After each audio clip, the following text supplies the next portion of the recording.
오늘은 포유환율연구소 소장이신 윤채현 소장님을 초대했습니다. 안녕하세요. 안녕하세요. 네, 일단 그 재정경제부에서 12년간 근무하시면서 이 환율과 관련해서 여러 가지 업무를 다루신 이제 전문가시고요. 그 외에도 이제 금융회사에서 근무를 하셨고요. 예, 그래서 지금 이제 은퇴하시고 환율연구소를 운영하시고 계시는데 워낙 이제 현장에서 겪으신 그 경험들이 풍부하시기 때문에 우리가 이 투자의 시대에서 환율이란 어떤 것인가, 그리고 우리에게 어떤 의미를 갖게 되는 것인가를 한번 짚어보기 위해서 오늘 모셨습니다. 일단 질문을 좀 먼저 드리면 이 환율이라는 거는 뭘 얘기하는 겁니까? 우리가 실제적으로는 돈의 가치 이렇게 생각을 하는데요, 각 나라에. 네. 네.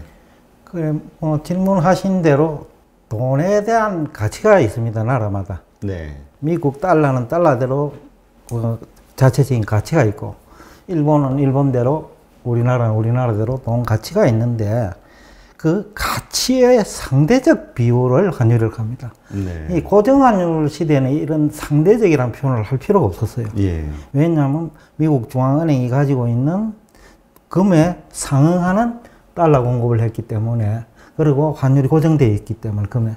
그럼 다른 나라는 또 미국 달러와 고정시켰거든요. 네. 그러다 보니까 두 나라 화폐의 교환 비율이라 해도 큰 문제가 없고, 또 미국 달러와 교환 비율을 해도 큰 문제가 없었어요.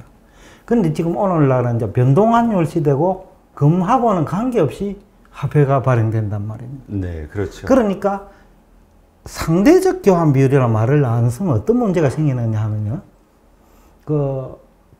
나중에 실전에 들어갔을 때 손해가 발생할 수 있어요. 네. 그냥 일반적인 그 교환 비율이라는 표현을 할 때와 상대적 교환 비율이라고 표현할 때는 많은 차이가 있어요. 예를 들면 일본 엔화도 가치가 떨어지고, 네. 실질적으로 잃어버린 10년 하면서 일본이 2009년까지 굉장히 어려웠거든요. 예. 그러면 엔화 가치 요인이 떨어진 거예요. 엔화 가치 하락 요인이 있다 이거죠. 그런데 미국 달러도 그때 금융위기로 가치 하락 요인이 생겼단 말이에요. 예. 그런데 엔화가 강세가 돼버렸단 말이죠. 그러면 두 나라가 실물 펀더멘탈 측면에서 두 나라 다 통화 가치 하락 요인이 생긴 거예요. 있었던 거죠. 네. 그런데 엔은 강세란 말이에요. 예. 그래서 아까 상대적 가치의 교환 비율이라는 표현이 그렇게 중요한 거예요. 근데 일반적으로 두 나라 화폐의 교환 비율이라고 해버리면 고정환율 시대는 그렇게 말을 해도 큰 문제가 없어요. 그런데 변동환율 시대에는 그렇게 얘기해보면 엔화를 버렸는데 엔화는 급등해버린다. 그죠? 네, 그렇죠. 근데 달러는 취했는데 급락해버린다. 네. 그 환율의 개념 때문에 손실이 발생하는 거예요. 그래서 이제 대학에 다닐 때는 20% 부족한 지식이지만은 실전에 오면 80% 부족한 지식이 되어버리는 거죠. 실전에서는. 네. 그래서 이제 아까 앞에서 환율이란 무엇인가가 굉장히 중요한데 사실 상대적 가치의 교환 비율이라는 표현을 쓰는 사람이 없어요. 굉장히 중요하거든요. 그러면 이제 상대적 가치, 그러니까 서로의 어떤 그 상황, 경제적 상황에 따라서 가치라는 게 이제 서로 변한다는 얘기잖아요. 그렇죠. 그렇다면 그러한 가치가 변할 수 있는 그 변동 요인은 어떤 것들이 있을까요? 굉장히 많아요. 네. 많은데 지금은 이제 흔히들 통화량을 가지고 말하는 사람들이 보는 통화량을 가지고 화폐 가치 하락 요인이다라는 표현을 많이 쓰거든요. 그렇죠.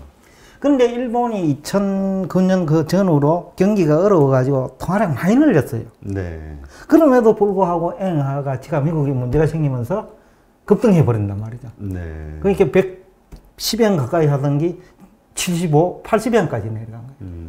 그럼 일본에 어떤 통화 가치 상승 요인이 있었다는 거지? 없었다라는 거예요. 펀더멘탈적인 거예요. 통화량도 늘렸고. 일본 통화량 많이 늘려서 그 무렵에 경기가 안 좋으니까. 그렇죠. 그때 양적 완화를 처음으로 무제한으로 시작했던 게 그쪽이잖아요. 일본이 먼저 했죠. 예. 그런데도 불구하고 엔화는 미국이 위기가 생기면서 초강세가 되어버린 거예요. 미국이 그때 어떤 위기가 있었죠? 리먼 사태라고 흔히들 다 알잖아요. 2008년도. 예, 그러니까 이제 그러면서 미국의 세계적인 투자 은행이 다 부도에게 몰려버렸다. 그렇죠. 그러니까 달러 가치를 유지할 수가 없는 거예요. 금융 시스템이 무너지니까. 그죠? 그렇죠. 그래서 미국이 본원 통화를 늘린 거죠. 예. 금융 시스템 붕괴를 막기 위해서. 그렇죠. 그 이후로 막았다는 얘기는 달러 강제 요인이에요. 그렇잖아요. 금융위기를 그대로 두면 피할 수가 없는데. 그러니까 미국이 뭐 부도가 기업들이 많이 나면서 경제가 예, 어려워지니까. 금융회사도 마찬가지고. 네. 그렇다면 중앙은행은 발권력을 통해서 달러 가치 하락을 막은 거예요. 그죠? 네, 그렇죠. 그런데 이제 우리들은 뭐 대부분이 전문가들조차도 미국이 양적 완화를 했기 때문에 달러가 올라갈 거다. 이 얘기 아니에요. 그죠? 근데 달러를 발행하는 목적이 금본위 시대는 당연히 금 보유를 한 만큼만 달러를 공급했기 때문에 네. 달러 공급량을 필요 이상으로 늘리면 당연히 가격이 떨어지죠. 그렇죠. 그게 화폐 제도에서 찾아야 된다는 거예요. 이 기본이라는 거죠. 그런데 화폐 제도가 지금은 그게 아니잖아요. 필요할 때 늘리는 거예요. 금융위기를 막기 위해서 필요하잖아요. 그렇죠. 또 일자리 창출, 경제 성장을 위해서 필요할 때 늘리는 거예요. 그러니까 이것은 필요 조건을 충족시키면 달러 강세예요. 그렇죠? 그러니까 그 양적 완화를 한다는 거는 내부적으로 가지고 있는 어떤 경제적 어려움을 해결하기 위해서 돈을 발행하는 거잖아요. 예. 그래도 거기에 쓰기 위해서. 예, 예. 그러니까 그러한 문제가 해결이 되기 때문에 그 경제 펀더멘탈의 이상이 없어지면서 강세로 가는 거 아닌가요? 그렇죠. 그렇게 말을 해야 정확한 표현이라는 거예요. 그럼 요점에서 질문 하나 드릴게요. 네.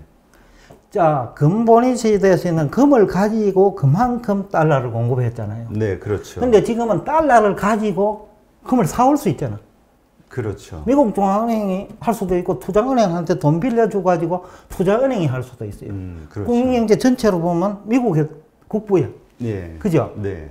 그럼 미국 국부가 투자은행에 1% 금리 조건으로 주고 투자은행들은 금을 샀어. 네. 그런데 1200달러, 온서당 1200달러를 줬는데 1800이야.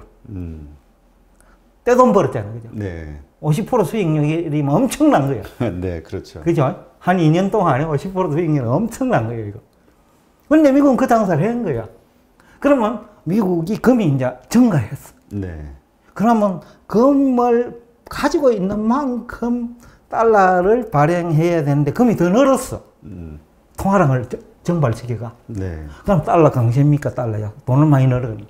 이 제도가 틀린다는 거예요. 그러니까 금본위제였을 때, 예. 그러니까 금태환제를 예. 했을 때에는 금이 많을수록 강세가 될 수 있는 거고. 그렇죠. 예. 지금은 이제 금 보유량하고 상관없이 예. 가치가 결정이 된다는 거죠. 그래요. 맞아요. 그러니까 옛날 기준으로 하면, 그럼 미국 중앙은행이 달러 발행량을 많이 늘려가지고, 금을 남아공이나 캐나다나 몽골이나 호주나 금생산국, 네. 그래서 사고 올 수 있잖아요. 네, 그렇죠. 실제로 샀어. 네. 미국 투자은행들이.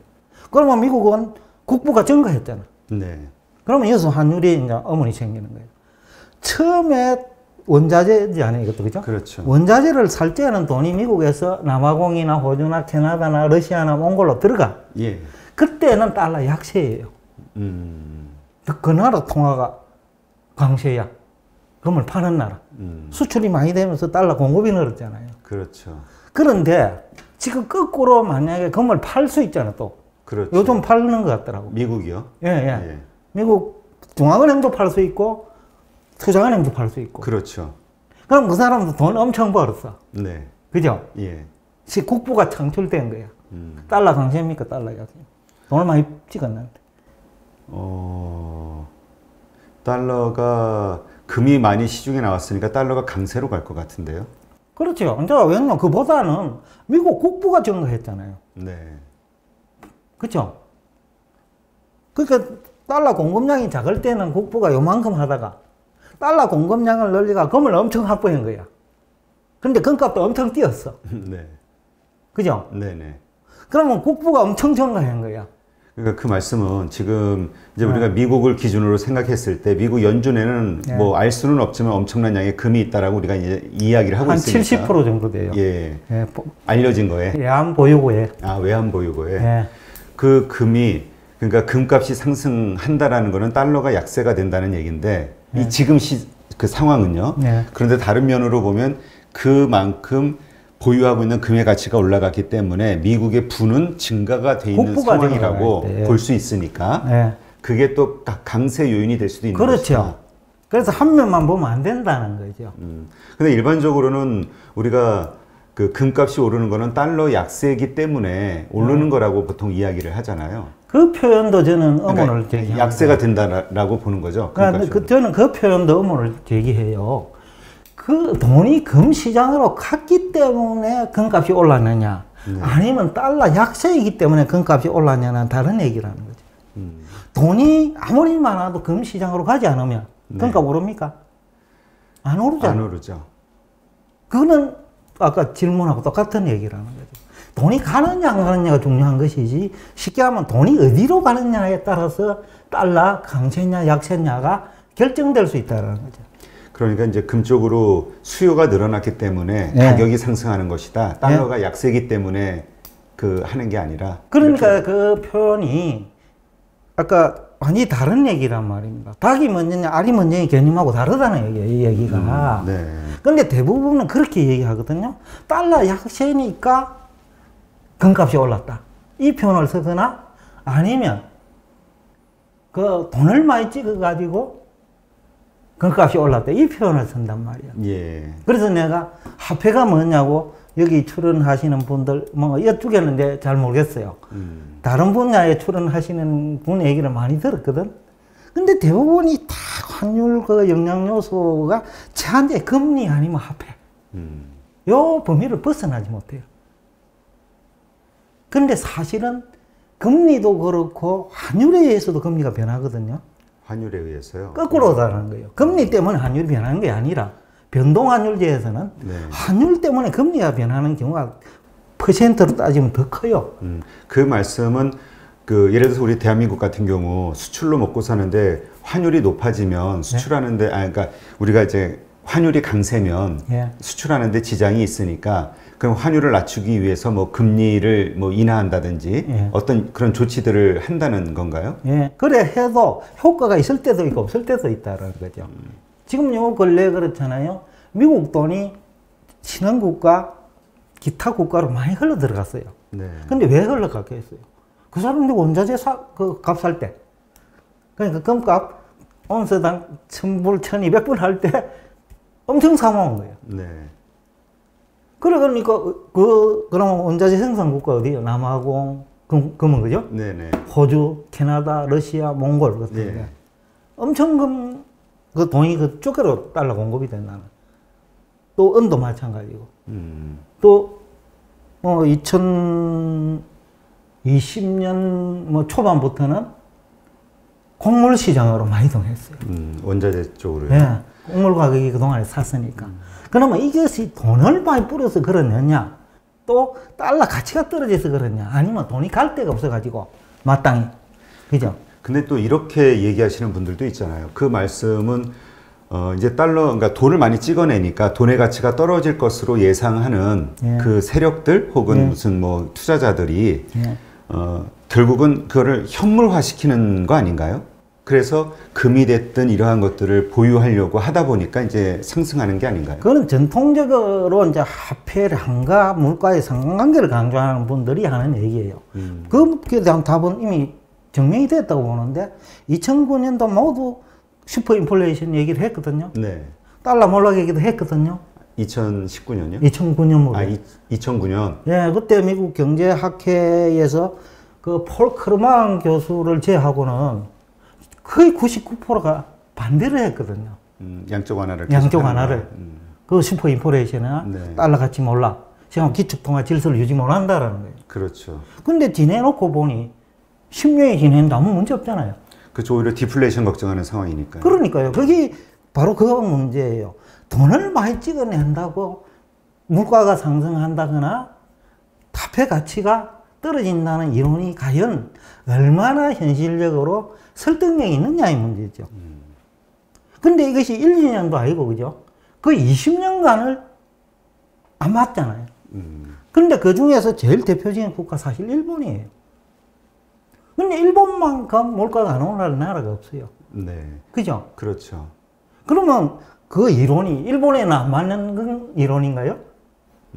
그러면 미국에는 맞느냐는 거지, 그 이론이. 그죠? 그러니까 말씀은 그 돈을 많이 찍어낸다고 해서 예. 그 화폐가 예. 꼭 약세로 될 거는 아니다. 당연하죠. 이 말씀을 하시는 거죠. 근본이 제도에서는 당연히 가치가 떨어져요. 근본이제라면. 예, 당연히 떨어져야지. 그래서 지금 많은 전문가들이 하는 얘기가 그 근본이 제도 이론에서 벗어나지 못한다는 거죠. 지금은 그렇잖아요. 우리가 은행에서 돈을 빌리는데 뭐 하려고 하죠 하면 기업은 원자재 투자하려고 그죠. 또는 원자재 구입해서 물건 만들려고. 그렇죠. 또 부동산 하는 사람은 집이나 이런 거 살려고 그죠. 쉽게 하면 돈 좀 벌려고. 네? 우리가 속된 표현으로 하면 네. 돈 좀 벌려고 하는 거잖아요. 그렇죠. 그런데 돈 벌면 통화 떨어지나요? 물건이 많이 생산되는데. 그렇죠. 뭐 근데 지금 사실 그 물가가 지금 디플레이션을 걱정할 정도로 예. 인플레이션이 효과가 없는 거에 대해서 예. 지금 공급 과잉에서 잡는 분들도 있잖아요. 그것도 있고요. 예. 화폐 유통 속도가 경기 불황이 되면 굉장히 둔화돼요. 예. 또 하나는 양극화가 심화되면서 돈이 아주 특정 집단으로 돌아요. 그러니까 부자들 사이에서 예, 예. 그러니까 이게 결국 우리가 얘기하는 자산의 인플레이션 예, 현상이 예. 발생하는 거잖아요. 그러니까 물가에는 영향을 못 주는, 아까 그렇다고 뭐 주가를 가지고 물가 계산 안 하거든요. 그렇죠.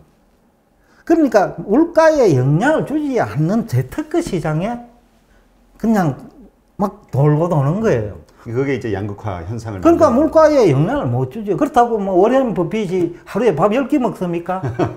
부자들이 쓰는 돈도 한계가 딱 있으니까. 그 사람이 한 집에서 자지 뭐 한 몸을 가지고 10개 집에서 주고 하는 거 아니라고요. 네. 그렇다 하면 아까 옛날과 다른 그런 환경의 변화가 있었다는 거예요. 옛날에는 돈을 뿌리도 보통 사람들이 다 골고루 그죠. 그렇죠. 그러니까 물가에 영향 줄 수 있어. 근데 지금은 옛날하고 그런 많은 부분이 바뀌었다는 거예요. 그래서 우리가 이해를 해야 되잖아요. 우리가 경제학을 그렇죠. 공부하는 목적이요. 네. 그 낭비를 하면 안 된다는 거죠. 지금 대부분이 그 근본이 제도 시대 아니면 고전학파 시대 그 학자들이 득시하던 시대 그 이론을 외워가지고 자꾸 여기에 적응을 하려고 한다는 거죠. 네.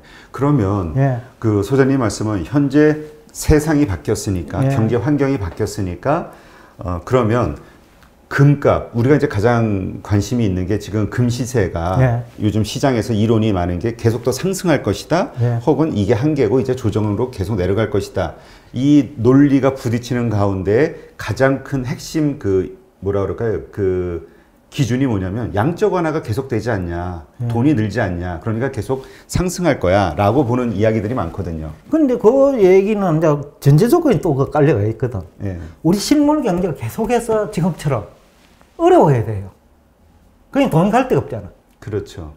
그러니까 왜냐면 경제가 좋으면 여기저기 나도 너도 사업하겠다, 뭐 투자를 막 하니까. 그렇죠. 돈이 갈 데가 많다라는 거죠. 안 좋으니까 전부 안 쓰는 자산 거죠. 시장에만 돈다라는 거죠. 그렇게 얘기하면 이제 그 전제 조건을 얘기를 해줘야 된다는 거예요. 양적 완화도 그러면 또 해결이 되면 안 하겠죠. 왜? 화폐 유통 속도 빨라지거든요. 그렇죠. 경기가 살아나면. 그러니까 중앙은행 입장에서는 굳이 잘 돌아가는데 화폐를 찍어낼 이유가 없잖아요. 시중에 있는 것도 없어야 되겠죠. 예. 그죠? 왜냐면 미국 중앙은행이 자산이 너무 많아요. 그렇죠. 지금 벌써 7조 8천억 달러 뭐 이렇게 되는 것 같아요. 자산이 너무 많은데 그건 중앙은행 장사권 아니잖아요. 그렇죠. 그러면 시장에 그거 내다 팔아야 돼요. 그러면 시중 달러 흡수되잖아요, 또. 그렇죠. 그러니까 복합적으로 종합적으로 우리가 얘기를 해야지. 미국 연준이 달러 공고를 계속 확대할 때니까 이제 금값이 계속 오를 거지. 이 전제는 너무 가정이 많다. 다른 것도 같이 봐야 된다. 그러면 이제 좀 미국의 환율과 관련해서 두 가지로 좀 나눠서 질문을 드리면 그러면 앞으로 금값이 계속 상승하기 위해서는 어떤 전제 조건이 필요한 건가요? 우선은 경제가 지속적으로 지금처럼 안 좋은 상태가 지속된 상태에서 달러 공급량이 늘어나는 경우. 또 하나는 자산시장은 특징이 하나 있어요. 네. 거품이 발생하면 반드시 시간의 문제일 붕괴돼요. 자산. 어떤 게? 아, 자산 시장이 예. 버블은 이제 무너진다. 예, 왜 그러냐 하면 하루에 거래되는 주식이나 부동산이나 채권 거래량은 전체 총량의 1%가 안 되거든요. 네. 그런데 하루에 1%가 올랐는데 다음날 어떻게 계산하느냐 하면 지수는 전체가 다 올란 것처럼 지수 계산을 해요. 그러면 어떤 문제가 생기냐면 나중에 감당을 못 해내요. 한꺼번에 거래량이 터져버리면. 그렇죠. 그래서 자산시장은 거품이 발생하면 시간의 문제일 뿐 언젠가는 붕괴되게 돼 있어요. 그 시장 참여자들의 심리가 하락 쪽에 베팅이 되는 순간, 예. 던지는 순간 이제 폭락이 시작이 폭락이 된다는 네. 거예요. 자산시장의 그 특징이에요. 네. 그 얘기는 아무도 안 하거든요. 사실상은. 그런데 이제 미국도 그거 방어하기 위해서 2009년에도 양적 완화한 거고. 그렇죠.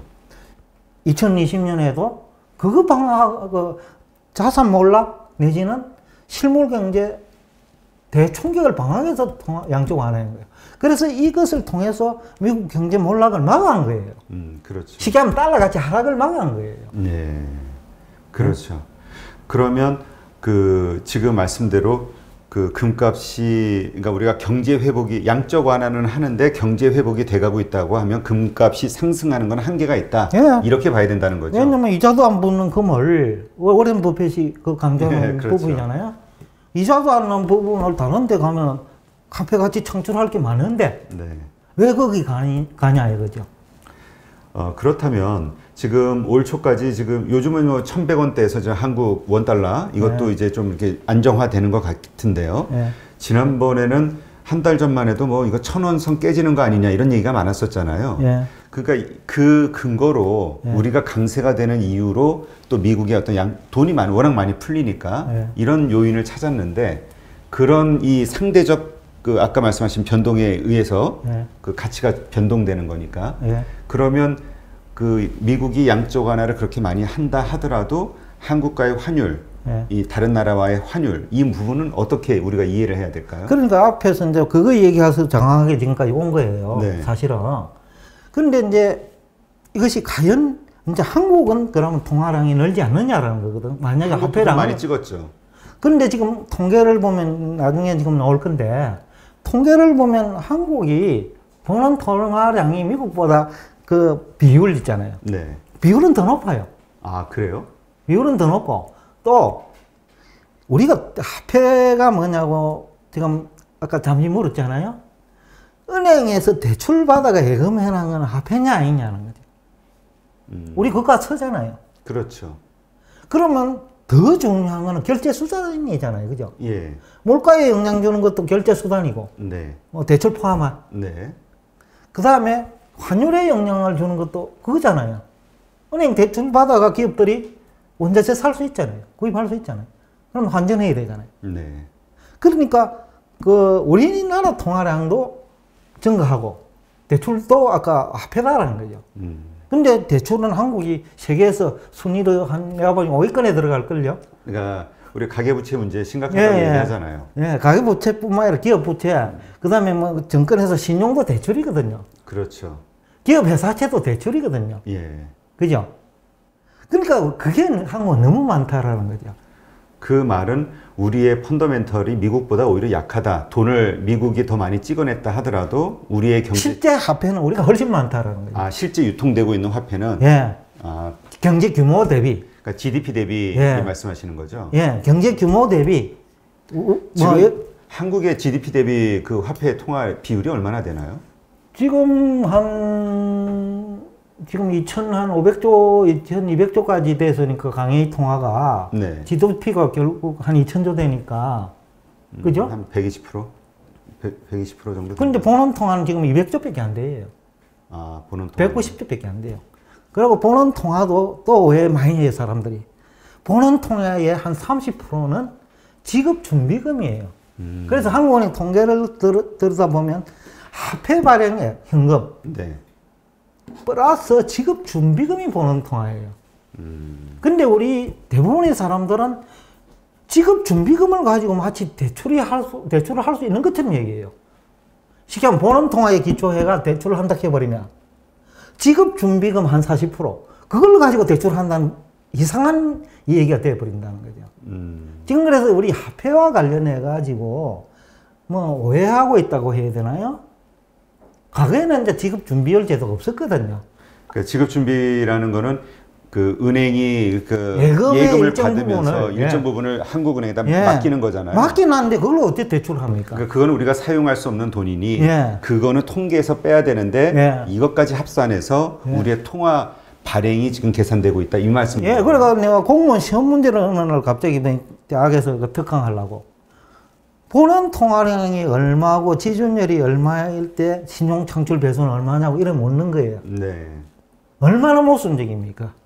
본원 통화량 속에 지급준비금이 포함되어 있는데 그 얘기는 지급준비금 갖고 대출을 얼마 할 수 있는 이 얘기거든요. 그러니까 그 말씀은 지급준비율 그 30%가 빠지면 우리의 그 GDP 대비 부채, 그러니까 부채 발행률은 더 높아진다. 그렇죠. 이렇게 보시는 거예요. 우리나라가 이제 아까 뭐 신용 창출액이 많은 만큼 지급준비금도 많아져요. 네. 그렇잖아요. 예금이 늘어날수록 지급준비금 늘어나니까. 그럼 한국이라는 나라가 굉장히 그 결제수단이 다른 나라 대비 경제 규모에 비해가 굉장히 많은 거예요. 비율이. 그러니까 그 말씀 우리의 그 화폐 가치가 달러나 이런 다른 나라들에 비해서 더 하락할 수 있는 그런 요인이 많다. 그러니까 가치가 좀 떨어지는. 그런 요인도 있고 그런데 이제 환율이라는 그 개념이 펀더멘탈 측면이 있고 수급 측면이 또 있단 말이에요. 네. 우리는 어쨌든 수출 무역 흑자국이잖아요. 그런 것도 있고 또 하나는 그 못지않게 우리 지금은 자본시장 개방으로 홍콩이나 미국 경기에 많이 들어가 있어요. 그 말씀은 제가 잘 이해가 안 되는데요. 지금 우리 이제 펀드 형태로 넣어 들어가고 미국에 투자하는 펀드 많잖아요. 그러니까 한국에서 해외 투자 그 돈이 많다. 그러니까 그게 달러 수요로 나오거든요. 투자하려고 하면. 그러다 보니 수급이 무역수지 흑자가 되더라도 자본시장이 개방이 되면 얼마든지 그 나라 환율은 약세도 될 수 있고. 그렇죠. 그러니까 그 지금 일본이 그런 경우잖아요. 워낙 그 해외 투자 금액이 많다 보니까 여러 가지 경제 위기가 되면은 이게 가치가 확 떨어져야 되는가, 환율이 올라가야 되는데 위험 관리해야 한다. 그러면 왜 해외에 있는 자산을 가지고 있는 뭐 기관이나 투자자들이 일본 그 투자자들이 위험 관리하죠. 그거 팔아가지고 그때 한 차이가 없고 막 이러니까 다시 떨어지는 거죠. 그 일본은 도랑치고 까제 잡고 발도 씻고 손도 씻어요. 그래서 한국도 해외 투자를 많이 해야 된다 뭐 이런 얘기도 있죠. 근데 그 수준이 어느 정도 돼야지 뒷북 치면 당하거든요. 근데 일본은 초기에 들어가는 능력이 돼요. 그때 뭐 와타나베 뭐 해가지고 투자를 그게 엄청 이제 했었죠. 전반적으로 와타나베 부인이라는 말 자체가 김씨이 이제 성씨 제중에 제일 많은 김씨잖아요. 그렇죠. 와타나베 부인이 이제 제일 그 성씨가 많으니까 많은 사람들이 환율 지식이 제대로 되어 있다는 거예요. 타이밍을 안다라는 거죠. 아줌마들조차도. 근데 우리는 학자들조차도 잘 모른다는 겁니다. 일본 사람들이 그 환차익 거래를 그렇게 많이 한다고 하더라고요. 그래서 지금 우리가 그 뭐랄까 할까 FX 거래를 하거든요. FX 거래. 포린 익스체인지 마진 거래를 하는데. FX 마진 거래. 그 거래의 큰 손은 일본이에요. 그리고 외환시장, 주식시장보다 훨씬 커요. 그 일본 그 전에 저희 방송에 그 와세다 대학교 경제학부 교수가 한번 오셨는데 그 얘기 하시더라고요. 60대, 70대 되시는 분들한테 제일 잘 팔리는 책이 환율 거래 그 개발 서적이라고. 그리고 이제 일본이 이제 그 해외 자산 비중이 높기 때문에 세계 외환시장에 영향을 줘요. 제가 어느 뭐 은행 뭐 구체적으로 얘기는 안 하겠습니다. 하도 좀 답변이 그 질문이 잘 와닿지 않아가지고 어느 은행이라고 얘기는 안 하겠는데 이러더라고. 일본 엔캐리드 자금이 그래 많다는데 통계를 뭐 어디에서도 찾을 수가 없대. 그건 엔캐리드 자금 많이 얘기하잖아요. 근데 통계를 보니까 어디에도 안 나온다라는 거죠. 근데 일본 친구들은 전부 달러를 바꿔가 이동을 시킵니다. 그게 일본 국부 창출에도 도움이 되고 일본 대기업도 도와주고 여러 면에서 도움이 돼요. 엔화를 바로 가는 게 아니라 달러로 환전을 해서 그 달러가 돌아오게 한다. 환전 비용이 이쪽으로 들거든요. 그래도 그게 이익이라는 거예요. 일본 자체에는. 일본 실물 경제도 좋고 금융 시장에도 좋은 거예요. 그러다 보니까 통계가 엔화로 이동하는 건 안 나온다는 거죠. 달러로 이동하는데 이 엔화 표시로 이동하는 줄 착각하는 거야. 엔 캐리 자금이라고. 네. 그러니까 지금 이제 우리가 아까 이런 제가 참 모처럼 이런 기회에 와갖고 여러 가지 얘기하고 있는데 좀 많은 부분 전달하고 싶어서 왔어요, 사실은. 예. 그러니까 이제 가장 하시고 싶은 말씀은 이제 기본적으로 많은 사람들이 생각하는 게 그 달러를 많이 찍어낸다고 해서 연준의 그 양적 완화 그 규모 때문에 여러 가지 경제에 미치는 영향들에 대해서 이야기하는데 그것이 꼭 그렇지만은 않다. 이제 이 얘기를 하시고 싶으신 거죠. 그렇죠. 그러다 보니 하나의 출발이 잘못되면요. 다른데 다 잘못되네. 전제가 잘못되면 그렇죠. 그러니까 우리가 거짓말 한 번 하기 시작하면 그 거짓말을 듣기 위해서 계속 해야 되잖아요. 그죠? 여기 전문가들도 그래요. 만약에 그 달러를 많이 찍어내가지고 달러 가치가 떨어진다고 이렇게 주장을 했는데 그게 안 맞아지면 다른 거짓말로 해야 된다. 예? 그러다 보니 설득력이 안 오는 거예요. 와닿지 않는다는 거죠. 제가 지금 갑자기 그 교수 이름이 생각이 안 나는데 미국의 그 교수 뭐 달러 1년 내에 뭐 30% 가치가 폭락할 것이다 이렇게 주장했던 로치 선생. 로치, 예. 제가 그분이 그 얘기하는 그 다음날 말이 안 된다고 우리 대표님한테 얘기했어요. 그 전제 조건이 틀렸다 이거예요. 그 전제 조건을 로치 교수가 얘기했던 게 그 재정 적자 문제하고 미국의 재정 적자 문제하고 그다음 통화량 이런 통화량이 늘어나니까 그게 보면 그 두 가지예요. 근데 재정 적자는 유럽은 더 한대요. 일본은 더 한대. 그런 식으로 그래서 논리를 전개하면 와닿지 않는다. 그런데 어떤 목적으로 해가지고 이것이 성공하느냐도 중요하고 또 미국은 다른 나라하고 달라요. 기축통화국이니까. 기축통화국가이기 때문에 오히려 달러 강세를 유도할 수도 있고요. 여러 가지 요인들이 많이 있기 때문에 아까 그런 전제 조건이 잘못됐다는 거죠.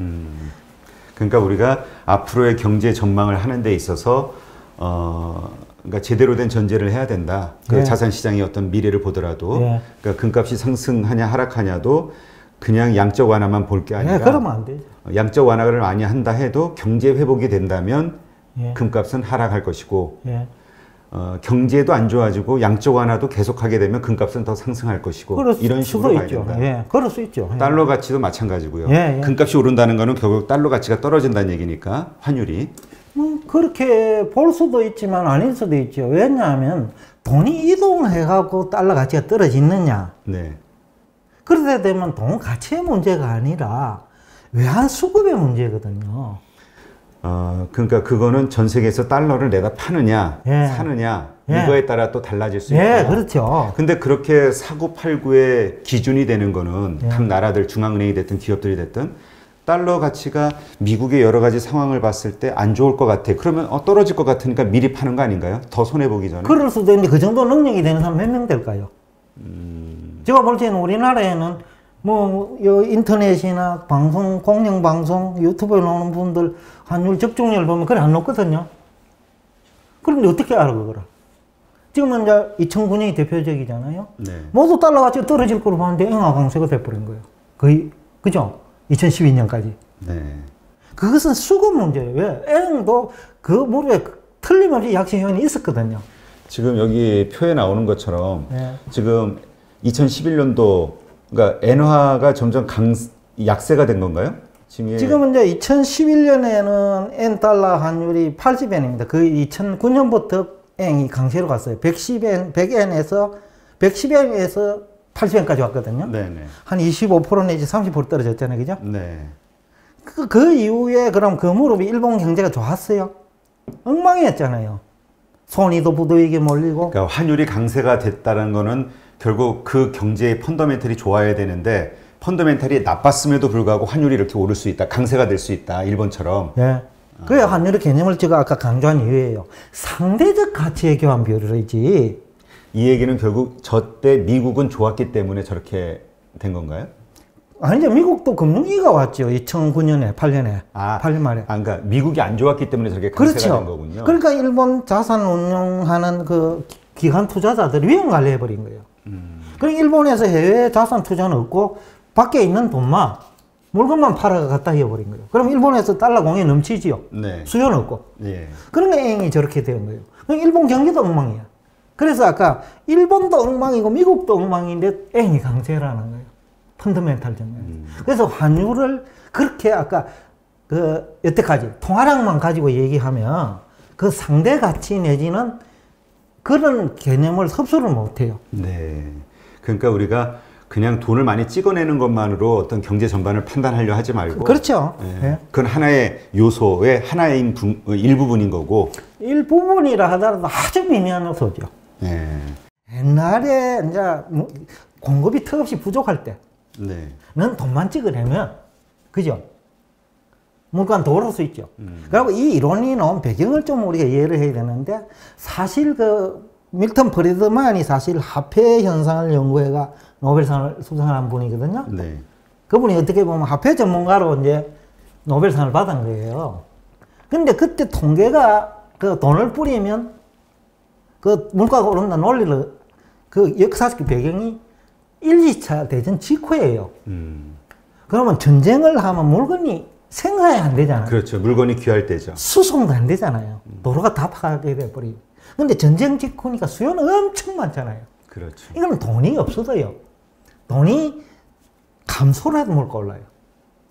실제 우리나라도 1995년부터 1998년 초까지 버는 돈 많이 줄었어요. 한 25% 줄었는데 환율도 큰 폭으로 오르고 물가도 올랐어요. 그러니까 돈을 줄임도 물가는 오를 수 있는 거고, 그래서 돈에 너무 결부시키지 말자. 특히 오늘날은 더 안 맞다. 왜? 대량 생산 초과 공급. 또 화폐 유통 속도가 굉장히 중요한데 지금 미국하고 한국하고 화폐 유통 속도 차이 엄청나요. 미국이 빠른가요? 아니면 한국이 빠른가요? 한국이 훨씬 빨라요.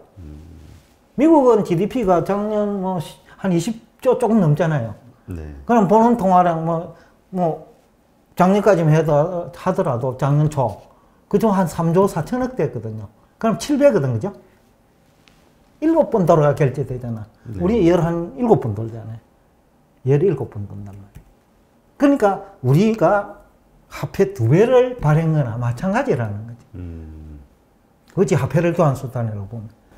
그러니까 오히려 그 가치가 떨어진다고 하면 우리가 더 떨어질 요소가 더 있다. 통화량만 가지고 얘기를 하면. 예, 통화량만 가지고 한다면. 예, 그것만 가지고 얘기를 하면 그렇다. 이거지. 그런데 그렇지 않은 현상을 보더라도 우리가 예. 통화량만 가지고 이런 것들을 얘기할 그 뭐랄까 중요한 전제 조건은 아니다. 그리고 이렇게. 미국 달러는 우리나라는 한국에서만 통용되는 돈이잖아요. 그렇죠.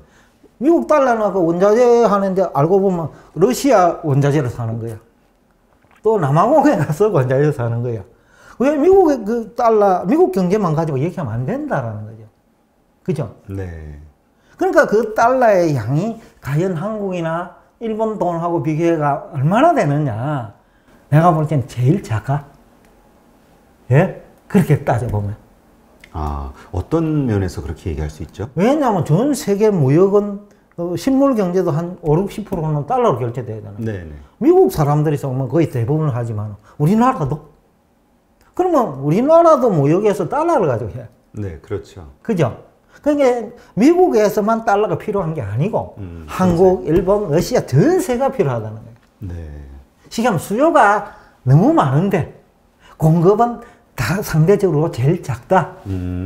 그러니까 우리가 미국이라는 예. 하나의 나라에서 예를 들어서 지금 뭐 7조 8천억인가 뭐 예. 그렇게 되는데 하나의 나라에서의 그 규모로 놓고 봤을 땐 GDP 대비 어마어마하지만 이게 전 세계를 상대로 이걸 풀어놓게 되면은 예. 비율이 희석이 돼서 낮아지는 거나 마찬가지다. 그 미국 GDP 24%밖에 안 되잖아요. 전 세계에. 그럼 70%도 달러를 가지고 그 절반은 뭐 거래를 한다는 거죠. 그러니까 돈을 많이 찍어낸다고 해서 생길 수 있는 여러 가지 우리의 어떤 경제 불안 현상들에 대해서 얘기하는데 예. 그렇지 않다. 예. 이렇게 말씀하시는 거군요. 예, 뿐만 아니라 달러 공급량 증가는 다른 나라 통화량 증가를 수반해요. 어떻게요? 예를 들어서 가장 간단한 예로 미국 그 투자은행들 우리 여와가 주식 투자하잖아요. 아, 그렇죠. 그러니까 오는 거 달러 캐리 트레이드니 뭐니 해서 달러 가지고 한국 오면 달러로 주식 못 사잖아요. 바꿔서 원화로 바꿔야 돼요. 네, 바꿔서 사죠. 한국은행이 그걸 사면 통화 증발이에요. 그죠? 그러니까 미국 달러 공급량 증가는 다른 나라 통화량 증가를 수반해요. 그럼 두 나라 다 통화량이 엄청 늘었는데 왜 달러만 더 가치가 떨어져야 돼? 돈만 가지고 얘기를 해도. 그죠? 그러면 그러게 이전에 요즘 이게 달러 가치가 많이 떨어졌었잖아요. 예, 예. 그 달러 그게 이제 요인으로 이제 트럼프 대통령이 원래 약달러를 지향을 했었잖아요. 예, 예. 그래서 그 약화된 것인가 아니면 달러 그 약화된 이유를 뭐라고 생각하세요? 시장이지 뭐요. 왜냐면 이 돈이 원자재도 갔잖아요. 네. 곡물도 갔고 금도 갔고. 트럼프가 뭐 금 투자를 했어요? 그거는 투자은행들이 하는 거예요. 일반인들이 하는 거예요. 그러면 어떤 미국 정부가 트럼프 대통령이 어떤 그런 의지에 맞춰진 어떤 여러 가지 정책들에 의해서 달러 수요가 늘어나게 되는 건가요? 그러니까 이제 그 당시 환경을 이제 봐야 되는데 이제 최근래에 이제 많은 사람들이 제일 많은 정보를 가지고 있잖아요, 그죠? 그러면 2020년 4월부터 이제 코로나 사태가 확산됐잖아. 미국이 제일 확산 정도가 빨랐잖아요, 그죠? 그때 이제 미국 경제에 충격이 오기 시작하면서 또 미국 주가도 충격을 받으려고 하고 그러다 보니 양적 완화를 무제한하겠다고 한 거예요. 네. 그대로 두면 2008년식으로 금융회사 네, 뭐 다 부도나게 생겼으니까. 이게 몰리니까요. 그거 막으려고 한 거예요. 그럼 그 자체는 달러 강세 요인이에요. 그거 막았으니까. 네. 그죠? 그대로 두면 위기니까 달러 그렇죠. 폭락이야. 그러니까 양적 완화를 가지고 아까 환경을 무시하고 자꾸 통화량만 가지고 얘기하면 안 된다는 거 얘기를 하고 싶고 네. 또 하나는 미국 달러 공급량 증가는 다른 나라 통화량 증가를 수반해요. 수반하기 때문에 돈의 양만 가지고 비교를 하더라도 달러 몰락한다는 얘기나 이런 얘기들은 안 맞다라는 거죠. 와닿지 않는다라는 양적 완화만 가지고는 예, 그 얘기를 하면 안 된다는 거죠. 또 하나는 돈을 공급하는 목적을 우리가 봐야 되거든요. 목적이 달성하면 그건 강세위원회 사업회가 성공한 거니까. 그죠? 국가 입장에서 사업한 거예요, 중앙은행이. 사업회가 성공했단 말이야.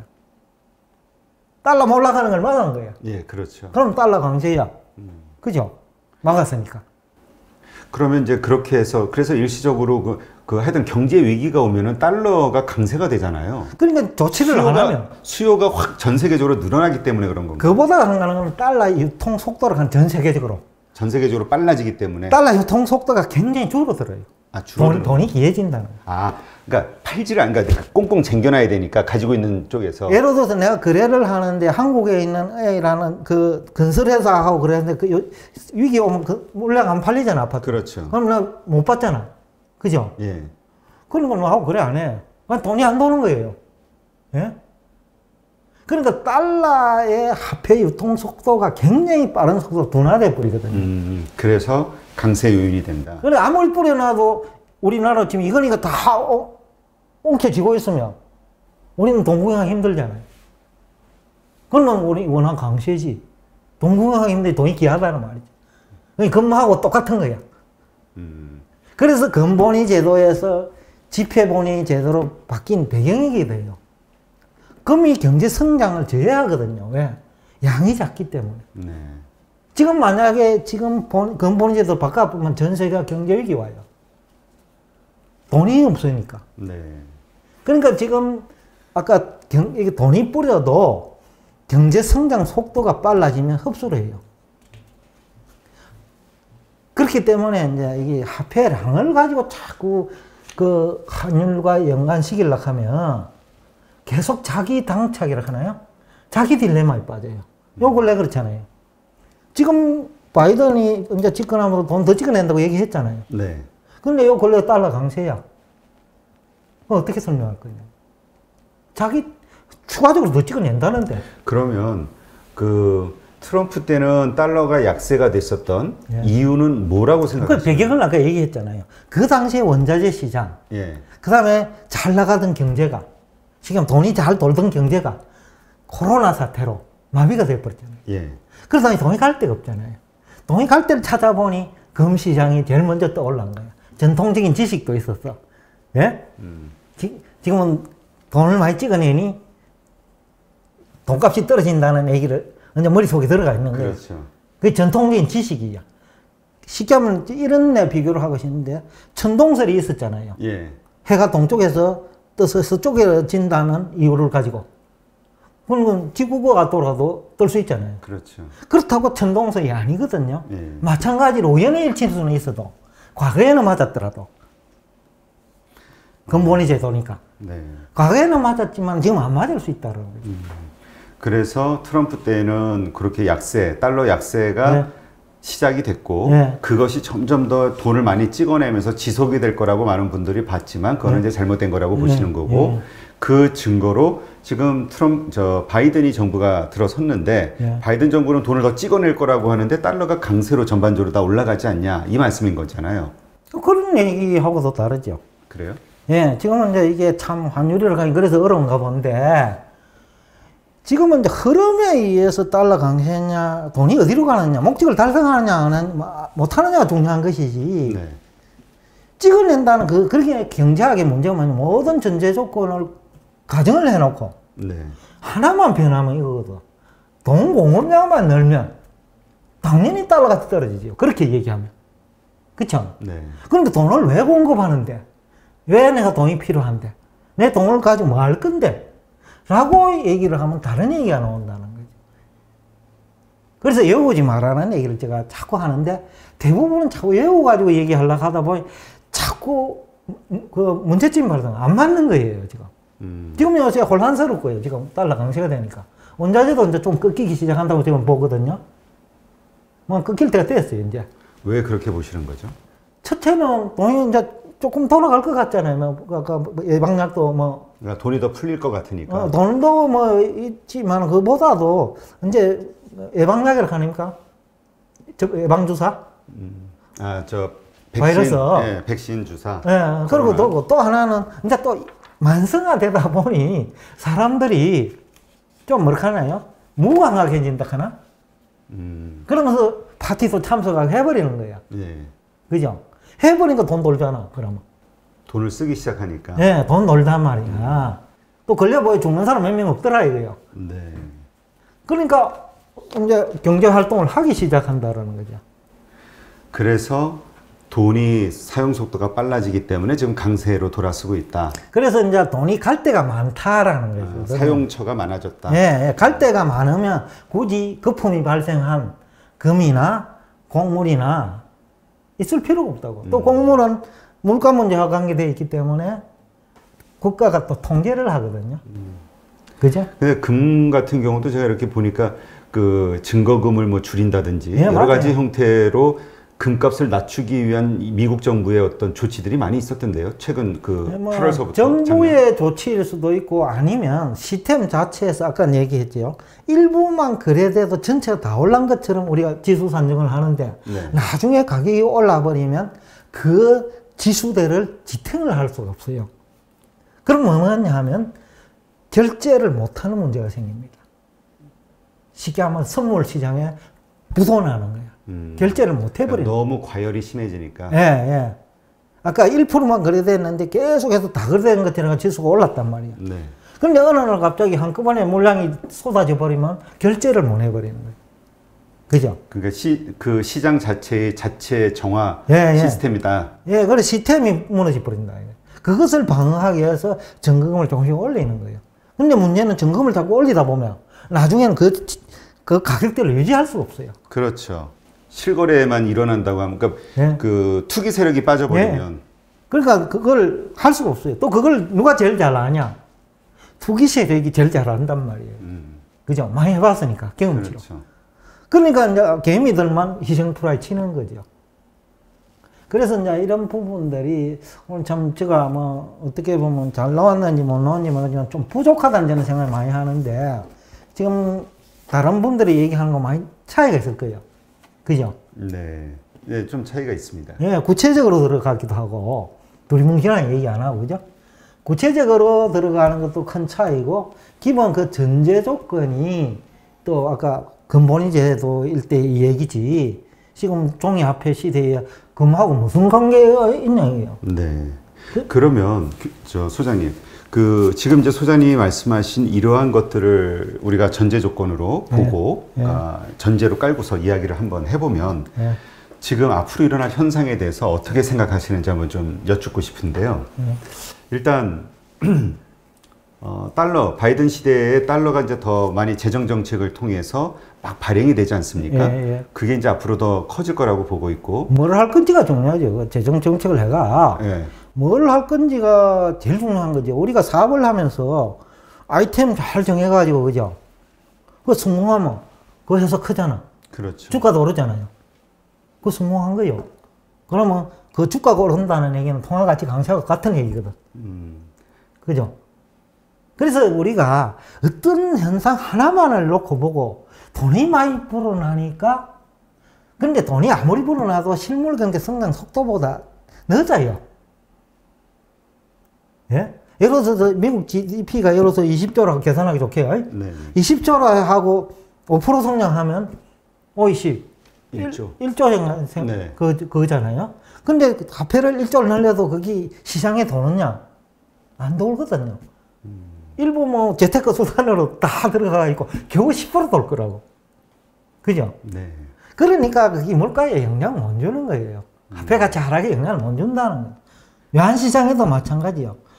그것이 뭐 주식 사고 팔고 이런 데 써버리면 환율에 영향을 못 주는데 돌 수 있거든요. 네. 근데 이게 구체성이 없으면, 그래서 이제 외환 전문가가 제가 볼 때는 실전 경험도 있어야 되고 이론도 갖춰야 되고, 책도 학원 써보지도 않고 외환 전문가처럼 지금 활동하는 사람 많아요. 실전 경험도 없고요. 그러다 보니까 안 맞는 거죠. 그러면 지금 바이든 정부에서는 이제 어차피 지금 연준에서 계속 돈 찍어내기는 어렵다고 하니까 양조 완화를. 그래서 이제 재정 정책을 통해서 이제 자꾸 이제 국채를 발행할 거 아닙니까? 그리고 그 국채를 연준이 사주는 형태. 그래서 그러면 돈 찍어내는 거지. 그렇죠. 새로운 형태, 그래서 현대화폐 통화 이론이라고 해서 MMT라고 하잖아요. 이러한 현상, 그러니까 돈은 계속 풀어나는 거죠. 그리고 그 돈이 예전에는 2008년 금융위기 때는 월가로 들어갔지만 지금은 미국 국민들에게 재난지원금이니 아니면 무슨 여러 가지 어려운 기업들에게 주는 이런 형태로 나가잖아요. 그렇게 했을 때 이제 드는 질문입니다. 하나는 이러한 것들이 경기 회복이 조금 되는 순간부터 이 나가는 그 개인들에게 나가 있는 이 돈이 이 소비가 되면서 이 통화 속도가 빨라지는 거 아니냐. 이게 이제 인플레이션에 대한 우려를 하는 거잖아요. 그리고 그 인플레이션이 시작이 되면 그 염려 때문에 금리 인상을 하게 될 것이다. 이게 결국 증권시장을 무너뜨리게 될 것이다. 이게 이제 현재 많은 분들이 생각하는 이론이란 말이죠. 이거에 대해서는 어떻게 보세요? 그 부분도 저는 뭐 생각을 다른데, 우선은 이제 재정정책이 이제 과거와 조금 달라요. 네. 다르다 보니까 뭐 우리나라로 치면 우리 이재명 경기지사님께서 뭐 지역화폐 하잖아요. 현찰 주지 말고. 뭐 그것도 현찰인데. 쿠폰 같이 뭐 그런 거죠. 지역화폐는 이제 물건을 사는 데만 사용하니까. 그러니까 이제 상당히 효과적이죠. 돈을 주면 예금도 해버리고 빚도 갚아버리면. 아, 그것이 실물 경제에만 쓰여져야 되는데. 그게 아니라 다른 뭐 자산 시장으로 투자할 수도 있고. 그래서 이제 그런 것들이 이제 물가에도 영향을 주고 환율에도 영향을 주거든요. 그래서 더 이제 구체적으로 봐야 되는 것이지, 우리가 환자가 아프다고 해가지고 그 환자가 무슨 병이 걸린지 모르잖아요. 다만 아프다야. 그죠? 그런데 그 아픈 것이 하루만에 나을 수 있는 병도 있는데 마침 수술하는 수도 있어요. 우리 그 외사촌 큰형님이 디스토마 때문에 그건데, 그 우리나라에서 제일 유명하다는 데 가가 수술을 해버린 거예요.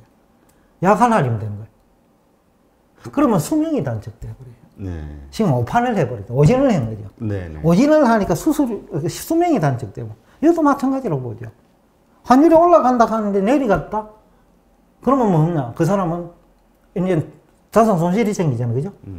그러면 이제 경제활동 못 하는 거예요. 그러면 바이든 정부에서 지금 제가 드린 질문, 그러니까 이게 통화 속도가 빨라지면서 그 인플레이션 염려가 커지지 않냐? 예. 결국 그게 금리 인상이 되지 않냐 요거에 대해서는 동의를 하시는 건가요? 그렇게 막 조금 영향은 있을 거예요. 왜냐면 우선은 절대 조건은 아니다. 예, 원자재 가격이 많이 올랐잖아요. 구리 네. 가격도 많이 올랐고 곡물 가격도 많이 올랐고 그거 갖고 아까 뭐도 막 국수도 만들고 뭐도 만들고 하잖아요. 그죠? 그러니까 생산 원가가 올라갔어. 그럼 기업은 올라간 것만 높여 팔아야 되잖아요. 네. 당연히 이제 돈을 뿌리든 안 뿌리든 원자재 가격이 오르면 물가는 오르는 거예요. 쉽게 하면 돈이 어디로 가느냐가 더 중요하다는 거죠. 물가에도. 네. 근데 지금 이미 올라 버렸어.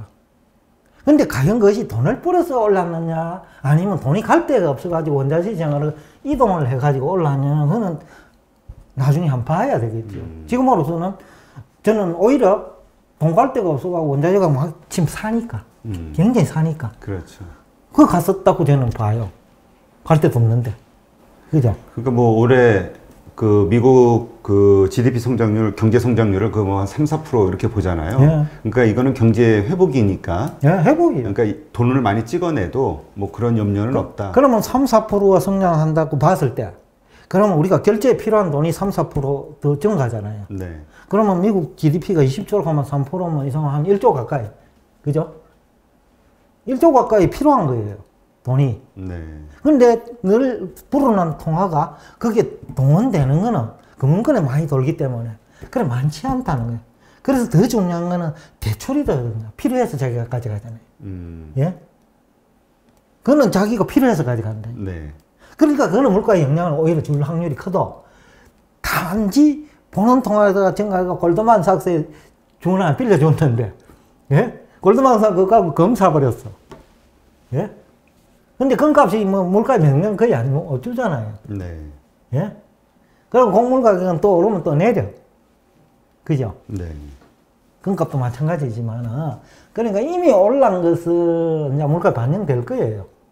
그죠? 그렇죠. 그래야 안 망하지, 기업이. 그러니까 그런 요인들, 그래서 우리가 여태까지 그래서 여기 뭐 아까 유튜브에서 말씀하시는 분들이 너무 범위를 좁혀가지고 얘기하다 보니 어떻게 보면 지역적인 얘기가 되어버리는 거죠. 쉽게 하면 장님 코끼리 만지기식 접근이 되어버린다. 전체를 다 못 보고. 네. 예? 그러다 보니까 그거 다 합치면 코끼리 안 돼. 그죠? 본 모습이 안 나오는 거예요. 네.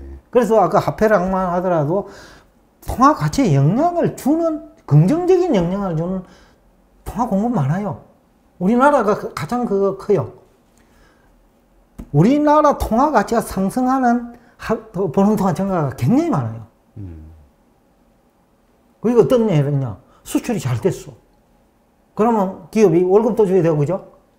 그럼 원화를 바꿀 거 아닙니까? 그렇죠. 그럼 통화랑 증가해.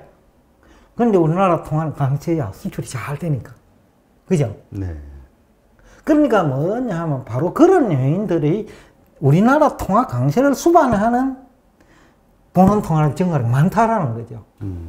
그러니까 우리가 지금 현재 앞으로 경제 전망들 여러 가지 분야, 뭐 네. 증권 시장이 됐든 아니면 뭐 환율 이런저런 그 경제 여러 분야에 대해서 전망을 하고 있는 것들에 대한 전제 조건이 지금 너무 획일화돼 있다. 네, 획일화돼 있고 너무 좁아요. 그러니까 네. 그러한 전제 조건으로 지금 우리가 생각하고 있는 것들은 다시 한번 다 조정을 다시 생각해봐야 될 네. 필요가 있다. 그러면 돈 까먹어요. 아까 재테크 시장에. 지금 뭐 달러 인덱스 뭐 올라간다고 30% 하락한다고 산 사람 많을 거예요. 예? 근데 지금 요 근래 보면 한 3, 4% 지금 올라버렸거든요. 그렇죠. 그러면 3, 4%가 큰 거거든. 마진이 지금 뭐 안산공단 같은 데인데 한국은행 통계를 보면 2%밖에 안 돼요. 뭐 대기업도 지금 4%도 있는지 잘 없어요. 그러면 환율 3% 올라 아무것도 없는 거예요. 네. 그러면 이 질문을 하나 더 드려볼게요. 지금 자산시장, 현재는 돈이 전부 자산시장으로 몰리고 있잖아요. 그렇죠. 많이 그래서 몰려요. 부동산과 증권 쪽이 지금 뭐 글로벌리 네. 다 지금 상승하고 있는데, 이러한 현상, 그것이 결국은 돈을 많이 찍어내기 때문에 유동성 때문만은 아니다. 이걸로 봐야 되잖아요. 오히려 금리가 더 크다고 보죠. 저는요. 금리가 낮기 때문에. 예, 너무 낮으니까. 그 돈을 가지고 딴 데서 자산시장에서, 위험 자산시장에서 얻을 수 있는 수익만큼 얻을 수 있는 곳이 없으니. 그렇죠. 그래서 저 큰 문제는 우리나라 부동산 시장도 금리를 얘기 안 하고 뭐 문재인 대통령이 실패했다 이렇게 얘기하면 안 돼요. 내가 옹호하는 건 아니지. 그죠? 옹호하는 건 아니지만은 금리를 가지고 얘기는 안 하고는 말을 하면 안 돼요. 그러니까 이 금리가 그렇게 떨어져서 이제 지금 현재 자산 시장이 뭐 버블이냐 아니냐 논란은 있지만 계속 상승을 하고 있는데 예. 그러면 이것이 그 말씀대로라면 금리 인상이 되는 순간 이 자산 시장의 버블은 꺼질 것이다. 상승은 무너질 것이다. 이렇게 보시는 건가요? 그렇죠. 그 금리 이제 상승 속도, 그 아까 인상 폭이 얼마나가 중요한데. 그렇죠. 인상폭. 그래 지금 이제 요 근래 한 1년 동안 이렇게 문제가 생긴 건 1, 2년 동안은 미국 연준에서 뭐 한 3, 4년간은 뭐 안 하기 2023년까지는 예, 안 하겠다. 그냥 엄청 시간이 많잖아요. 네. 그 투자자 입장에서는 안심 푹하고 빌릴 수 있는 거예요. 그런데 만에 하나 그 연준이 전제 조건이 있잖아요. 고용률, 예. 그다음에 고용 회복과 예. 그다음에 그 물가 지표, 이 평균 연동제 뭐 그걸로 해서 넘지 않는 한 예. 이제 23년까지 가겠다는데 예. 말씀하신 대로 어떤 요인들에 의해서 물가 지수가 확 올라가거나 있죠. 예, 이렇게 되면은 그거는 처리할 수도 있는 거 아닌가요? 맞아요. 그래서 우리가 아까 재테크 하시는 분이 주의를 해야 돼요. 지금 이미 미국 그 채권 시장에서는 채권값이 조금씩 시장금리는 상승하고 시장금리가 있다고. 네. 그러니까 그 채권값이 떨어진다 이 얘기거든요. 상승하고 있다고. 네. 쉽게 하면 아까 조금 전에 우려했던 것을 시장이 반영하고 있다는 소리없이. 왜냐하면 조금 전에 3% 정도 성장해버리면 또 이미 원자재가 올라버렸단 말이죠. 기업들이 그 원자재가 올랐으니까 물건값을 올릴 수밖에 그렇죠. 없는 거죠. 그러니까 그 얘기가 그 설득력이 있는 거죠. 그러니까 금리가 올릴 수 있는 거예요.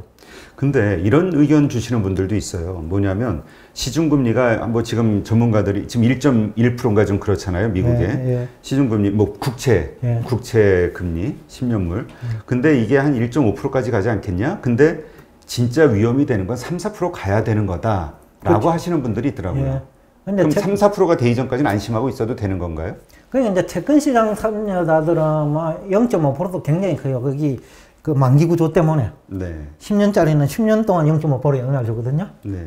그러니까 그 만기 구조 때문에 10년만 5% 되잖아요. 굉장히 큰데. 그런데 일반인들은 연 얼마 이래 하니까 0.5% 올라봐야 큰 의미가 없죠. 네. 근데 이제 거기서 그래도 문제가 될 수 있다고 굳이 하나의 뭐 시나리오를 쓴다면 자산 시장도 다른 자산 시장도 동시에 붕괴될 경우에는 금리도 시장 금리도 중앙은행은 낮게 유지해도 네. 시장 금리는 높게 갈 수 있어요. 지금 미국이 그렇잖아요. 연준이 기준금리 그대로 묶어놨거든요. 네, 그렇죠. 그런데 시장 금리 야금야금 올라요. 지금. 그렇죠. 그래서 시장은 다르게 갈 수 있는 거예요. 그래서 연준이 절대적 영향을 미치는 시대는 지났어요, 또. 다만, 큰 방향 정도를 정해줄 수 있는 것이지, 경기 회복기에는 더욱더 연준의 영향은 약화돼요. 경기 불황기에는 역할이 커요. 근데 경기 회복되는 국면에서는 돈이 어디로 튈지 모르잖아요. 그렇죠. 그러니까 연준의 영향력도 약화된다고요. 그러면 시장금리는 오히려 연준이 뒤따라갈 수가 있어요. 시장금리가 먼저 가고. 지금 네. 이미 그 조짐이 보이거든요. 네. 시장금리가 먼저 가고 연준은 뒤따라가는. 또 연준의 성격도 그래요. 먼저 앞서가지고 금리 상승을 유도하려니까 위험한 거예요. 네. 그러니까 시장을 따라가는. 그래서 이제 이런 부분이 연준이 주도하느냐, 시장이 주도하느냐 이 문제도 논란거리가 될 수 있어요. 지금 말씀대로 시중금리가 미국채 10년물 금리를 중요하게 다들 보더라고요. 예. 그걸 기준으로 말씀들 하시는데 예. 현재 1.1%, 뭐 한 1.5%까지 오르지 않겠냐 이렇게 보는 이 금리가 3, 4%가 됐을 때가 정말 위험해진다라는 건데 인플레이션보다는 기대 인플레이션이 무서운 거잖아요. 예. 이거 오를 거야 하면서 그 다음부터 속도가 갑자기 확 늘어나니까 대처를 못하는.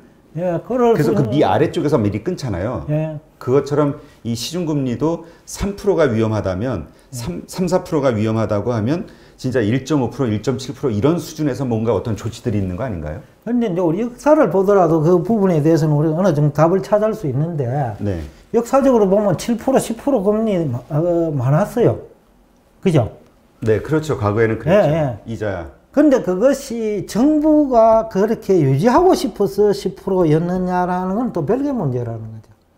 또 미국 금리가 한때 18%까지도 올라갔어요. 우리나라도 IMF 직후에 국채 금리가 17% 정도 갔잖아요. 네, 그러면 우리 한국은행이 17% 가기를 원했습니까? 아니잖아요. 그렇죠. 시장은 그래서 아까 누구도 중앙은행이 통제할 수 있는 요소도 있고 통제 불가능한 요소도 있거든요. 네. 그래서 그 부분은 우리가 아무도 얘기 안 한다고. 연준이 경기 불황기에는 굉장한 영향력이 있죠. 예? 근데 경기 회복기에는 그 연준의 영향력이 약화되거든요. 그만큼 그 경기가 좋아지면서 생길 순간 인플레이션에 대한 네. 걸 잡을 수 있는 그 힘이 좀 약하다는 거죠. 그렇죠. 왜냐면 유가만 정책이. 하더라도 지금보다 경기가 돌아가고 이러거나 이러면 뭐 많이 올라갈 거 아닙니까? 그렇죠. 그러니까 연준은 약속을 2023년에 했다 하더라도 네, 그 전에 올라갈 수 예, 있죠. 그 전에 어떤 그런 조짐들이 보인다면 바로 네. 뭐 긴축이 됐든 예. 그 금리 인상이 됐든 시행할 수밖에 없다. 예, 예. 통제할 수 없는 상황이 되면 안 되니까. 네. 그래서 아마 그때가 되면 연준이 소리 없이 가지고 있는 자산, 유가증권을 팔라 하겠죠. 소리 없이 팔 수도 있고. 예? 그러다 이제 유동성이 흡수되죠. 네. 그 다음에 화폐 유통 속도도 또 경기 활성화 중에 빠른 화폐 유통 속도를 좀 둔화시킬 수도 있죠. 그러면 앞으로 우리가 이제 지금 말씀해 주신 여러 가지 것들 다시 한번 이제 정리를 해서요. 이제까지 우리가 양적 완화 이거에만 포커스를 맞췄다고 하면 경기의 어떤 여러 가지 전망하는 데 있어서 어떤 요소들을 계속 같이 봐줘야 되는지 한번 정리를 해 주시죠. 그러니까 이제 이게 경제 요소들이, 환율 영향 요소들이 굉장히 복잡하게 얽혀가 있어. 한 20개 정도가. 네. 크게 보면 한 20개 정도 나올 거예요. 구체적으로 잘 알아보지는 않았는데, 얽혀가 있는데, 어떤 데는 금리가 중요하고, 어떤 데는 환율이 중요하고, 네. 어떤 데는 GDP가 중요하고, 이게 그때마다 이 가중치를 하나요? 무게중심이 달라요. 네. 그러니까 지금 현 시점에서는 미래를 어떻게 될 것이라고 얘기하기가 힘든 것이, 금리가 예를 들어서 중앙은행이 손을 안 댄다고 하더라도 시장에서 2%만 가도요. 그렇죠. 근데 채권 시장의 2%는 큽니다. 만기 구조 때문에. 안전하니까. 근데 안전성이 아니고 만기 구조에 따라서 10년짜리는 10년 동안 2%거든요. 20%가 수익이 나니까. 20% 수익률에 영향을 주는 거예요. 네.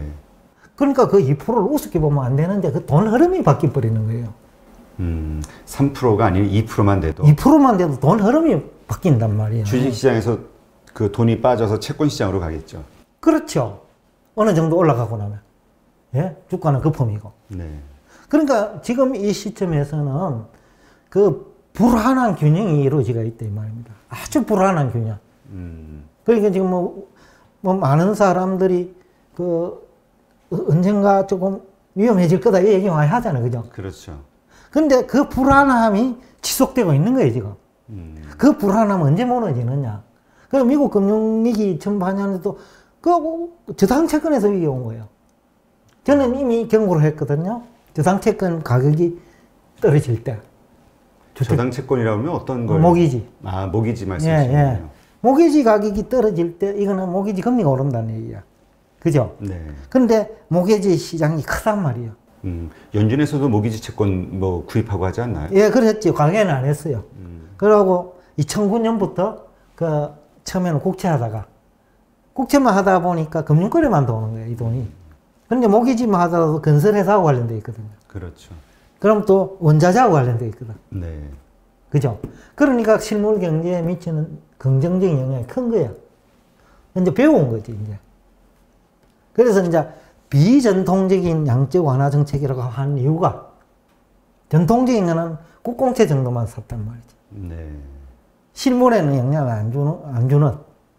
쉽게 하면 중앙은행이 특정 기업에 돈 주는 거는 웃기잖아요. 그렇죠. 그걸 방어하기 위해서 국공채를 하고 또 모기지 같은 거 대표적인 거. 또 일본 같은 주가 지수. ETF까지. 예, 지수지 일종이에요. 예. 지수에다가 이제 사는 거야. 그거는 개별 기업하고 관계없거든요. 그래서 이제 아까 국가가 개별 기업에 그 흥망성쇠에 영향을 주는 거는 맞지 않으니까 그런 식으로 하고 또 간접적으로 들어가고 그렇게 하는 거예요. 네. 그러니까 앞으로 우리가 좀 이렇게 볼 때는 양적 완화를 많이 한다라는 걸 너무 공포스럽게만 보지 말고 그거에 수반되는 뭐 모기지 채권의 금리 네. 현황이 됐든 네. 10년물 장기 네. 그 채권 네. 그거의 금리 현황 뭐 여러 가지 것들을 다 같이 봐야 된다. 특히 지금은 채권 시장이 전 세계적으로 너무 커졌거든요. 네. 장기채가 많단 말이에요. 네, 그렇죠. 지금 대부분 금리가 싸니까 장기채를 발행 많이 했어요. 근데 그 0.5%도 큰 거예요. 자산이 재테크 시장 참여자 입장에서는 10년짜리는요. 1%만 올려도 10%가 10년짜리니까. 아까가 날 수 있는 거예요. 그럼 돈 흐름이 바뀌어 수 있다는 거예요. 그리고 채권 시장, 자금 시장 경색이 올 수 있다는 거죠. 그렇다 보면 주식도 팔아야 되고 이런 수가 생긴다는. 채권을 다 사야 되니까. 예, 그럴 수도 있고 온갖 그 변수들이 맞물려 있다는. 아까 그 금리, 그러니까 아까 말씀한 20가지 변수, 요소가 예. 있다고 하셨잖아요. 예, 예. 그 가운데 중요한 거 몇 가지만 좀 얘기해 주시면. 근데 상황에 따라는 다른데 이제 제일 중요한 게 제가 볼 때는 환율이 제일 중요하다 보여. 환율 수준 그 자체. 자국 통화의 환율 강세냐 약세냐 얼마만큼? 수준. 평균에 장기 평균에서 지금 얼마 정도 지금 높고 낮게 있느냐가 중요하다. 보통 우리 달러 인덱스다 그러면 예를 들어서 95가 평균이었다고 하면 네. 지금 내가 92냐, 예. 90이냐 뭐 이렇게 그러니까 그건 중요하다. 격차가 벌어질수록 안 좋은 거군요. 예, 그 격차가 벌어지면 수렴이에요. 왜냐하면 수입업체는 환율 올라가면 안 해버리잖아. 그렇죠. 수출업체는 환율 내려보면 안 해버리잖아. 그러니까 수렴한다고, 평균에. 그것이 이제 경제에 미치는 영향이 커지겠네요. 그렇죠. 그래서 이제 바로 그런 요소들도 이제 많고, 그래서 이제 환율 공부할 게 너무 많아요. 그래서 제가 지금 쓰고 있는 책이 원고로만 지금 760페이지 되는데 책을 쓰면 그 큰 책 있잖아요. 작은 거 말고. 네네. 제가 쓴 책들이 좀 큰 A4 용지 크기만 한데. 네. 그러고 보니까 지금 당장 환율 공부 시작하라 책을 쓰셨군요. 이게 예. 언제 쓰신 건가요? 그것도 뭐 2018년이나 됐을 거예요. 네. 예. 하여튼 환율 이제 우리가 뭐 투자가 지금 뭐 이제 그 뭐라 그럴까 트렌드가 된 세상이라 워낙 저금리이기 때문에 다 투자에 뛰어들고 있고 근데 투자가 이 한국에만 투자하는 게 아니라 글로벌리 투자를 하고 있기 때문에 미국에도 많이 하고 있고요. 하여튼 이 환율에 대해서도 상당히 공부해야 될 요소가 있는 것 같아요. 예. 제가 볼 때는 제일 윗부분이라고 보거든요. 네. 그것도 안에서 금리도 바뀔 수 있고. 그렇죠. 그 다음에 GDP도 수출에 따라서 바뀌고. GDP가 기업이 매출액이 달라지니 주가도 영향을 받고. 어떻게 보면 제일 상층부에 있는 거시경제 지표가 환율이라고 보죠. 그런데 우리 지금 전문가들조차도 환율 공부 제대로 안 하고 하거든요. 그러다 보니 용어조차도 잘 모르고 개념도 잘 몰라요. 네.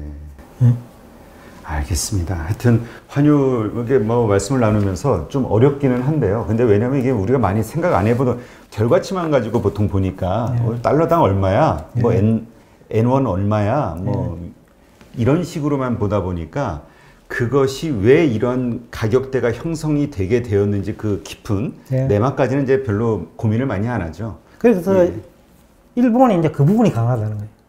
와타나베 부인이 그랬어요. 그러니까 해외 투자를 그만큼 많이 해놨으니까 잘할 수밖에 없는 거죠. 예, 일본이 이제 그거 수출이 역사도 길고 또 뭐 일본 기업들이 세계적 기업들이 많았잖아요. 그렇죠. 그러다 보니까 중력들도 뭐 강의도 많이 다녔을 거예요. 그리고 부인들도 뭐 지식이 많이 늘었겠죠. 네. 그러다 보니 일본은 금융 강국이에요. 우리는 일본을 제조업 강국이라고 많이 알고 있거든요. 저희가 증권 투자를 별로 안 해서 금융 후진국이라고 보고 있었는데. 아니에요. 일본은 환율에 대한 금융 강국이군요. 환율뿐만 아니라 전 세계적으로 무대를 하고 있기 때문에 그래서 우리가 2012년을 보자고요. 유럽에도 재정위기였잖아요. 미국은 2009년에 금융위기가 와가지고 막 루비니 교수는 WD 얘기 많이 하고 있을 때. 네. 근데 일본은 그거 가서 투자했잖아요. 그 무릎에. 그러니까 그만큼 그 환율에 대해 강한 거군요. 그러니까 환율을 통한 경제 전망. 환율과 재산 시장 관계를 잘 알고 있다는 거죠.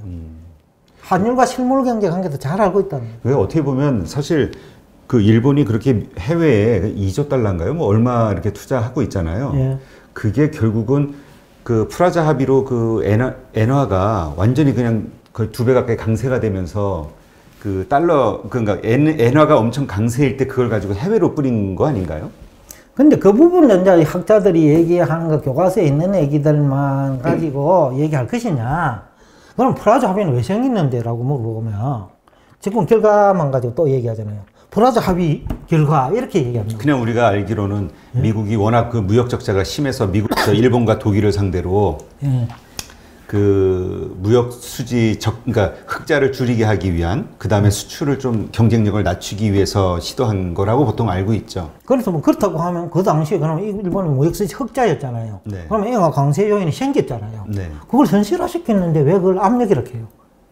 그러니까 그것이 부당한 조치가 아니라 그 당시 시장 상황에서 일본으로 돈이 자꾸 모이고 있었단 말입니다. 그 당시 상황을 생각하면 일본 가전회사들이 세계 가전시장의 70%를 장악했거든요. 그 당시 일본 가전시장이 세계 가전시장의 70%를 장악했어요. 네. 그러면 뭐 가전이 뭡니까? TV, 냉장고 이런 거 아닙니까? 집집마다 다 들어가는 그 시기야. 그러니까 일본이 돈을 끌고 있으면 끌다 하나? 까꾸리 뭐 우리 모든 돈을 까꾸리로 끌어모은다 하나? 그렇죠. 그때 뭐 그래서 뭐 빌딩도 사고 막 엠파이어 스테이트도 있었잖아요. 그때 뭐 하여튼 그랬던 것 같은데. 그러니까 일본이 막 엄청 부자가 되기 시작하는 거예요. 근데 그것이 이제 결국 제조업에서부터 시작했거든요. 그 결국 제조업이 잘 되니 주가도 또 오르잖아. 그럼 자원시장에도 돈이 들어가. 네. 그러니까 일본 애가 강세 요인이 있었는데 그 당시 환율 제도가 완벽한 시장 환율 제도가 아니었단 말입니다. 정부가 개입하거나. 제대로 안 바꿔, 그 환율 조정을 안 해준단 말이에요. 그러니까 요즘 말로 하면 환율 조작국이었던 거군요. 그러니까 그렇죠. 뭐 그때는 조작이란 말이 뭐 표현도 없을 때겠지. 어쨌든 환율 수출 잘 되게 하기 위해서 환율을 낮췄다. 가만 모른 척하고 있으면 되지. 괜히 일본은 발톱 숨기는 대표적인 국가인데 가만 모른 척하고 있으면 되는 것이지. 굳이 그 표현도 할 필요 없잖아요. 그러니까 그런 배경은 설명 안 하면요, 이 국가가 마치 중앙은행이 엄청 힘을 가진 것처럼 우리가 착각한다는 거죠. 우리 연준이 모든 걸 다 해결하려는 능력이 있는 것처럼 생각하죠, 요즘. 그러니까 전지전능하게 생각해 버린다 거예요. 사실은 아까도 얘기했지만 금리 올라가는 거 보고 연준이 따라서 시장 따라가서 올리는데 그럼 시장이 지배자예요, 그죠? 네. 추종자란 말이에요. 경기 불안 때만 연준이 경기를 살리기 연준의 목적이야, 중앙은행. 그때 적극적으로 하니까 연준 힘이 센 거죠. 그러니까 이거를 우리가 이해를 해야지. 그러니 그 말씀을 들으면 결국은 우리가 경기 회복 후에 혹은 앞으로의 어떤 전망, 경기가 회복했을 때 어떤 여러 가지 상황들에 대해서는 연준의 힘을 너무 기대하면 안 되겠죠. 그렇죠. 연준의 그 힘이 이제 경기 불안계는 엄청 세요. 그런데 이제 경기가 호황국면에 접어들면 연준의 힘이 시장을 따라가는 역할, 또 아니면 부작용을 조절하는 그 점진적으로 흡수하는 그 역할에 충실해야 되거든요. 그게 또 중앙은행의 목적이에요. 존재 목적이라고. 네. 그래서 이제 우리 그런 배경을 알아야 되는데 자꾸 결과치만 가지고 얘기를 하다 보면 자꾸 자기당착에 빠지거든요. 네. 그러다 보면 환율로 올라간다고 야 사는데 왜 이래 뭐 할 말이 없는 거야. 그럼 이러겠지. 보는 동안 또 내린다고 하면 기다려봐. 그런데 역사는 보면 보는 동안 올려도 엔화가 80엔까지 가버린 거야. 30% 가버린 거야. 레버리지 넣으면 깡통 계좌돼요. 네, 그렇죠. ETF 같은 거 레버리지 있잖아요. 그러니까 경제적인 어떤 지표만 가지고는 저 반대 현상이 일어나야 되는데. 네. 그래서 이제 우리 여기에서 좀 이제 경제를 교육시키는 쪽으로 가야지 우리 유튜버들이 자꾸 주장만 가지고 가다 보면 나중에 이제 설탕을 잃어버려요. 네, 알겠습니다. 저는 그래서 이제 상당히 아까 여기에 제가 그 원래 그 출연료 조건을 협상하고 와야 되는데 그게 아니라도 올라했던 이유가 예? 이게 너무 유튜브에 그러니까 잘못된 정보들이 떠돌아다닌다. 뭐 잘못된 정보라고도 벌써 너무 지엽적이다는 거야. 부분만 가지고 마치 전체인 양 지금 보는 통화량만이 모든 것을 그 맞는 키처럼 얘기한다 이거야. 근데 역사를 보면 별로 알거든요. 보는 통화를 2012년도 일본 통화를 많이 그 지표를 하나 좀 보여주면서 말씀을 해주시죠. 이거 보는 통화 관련해서.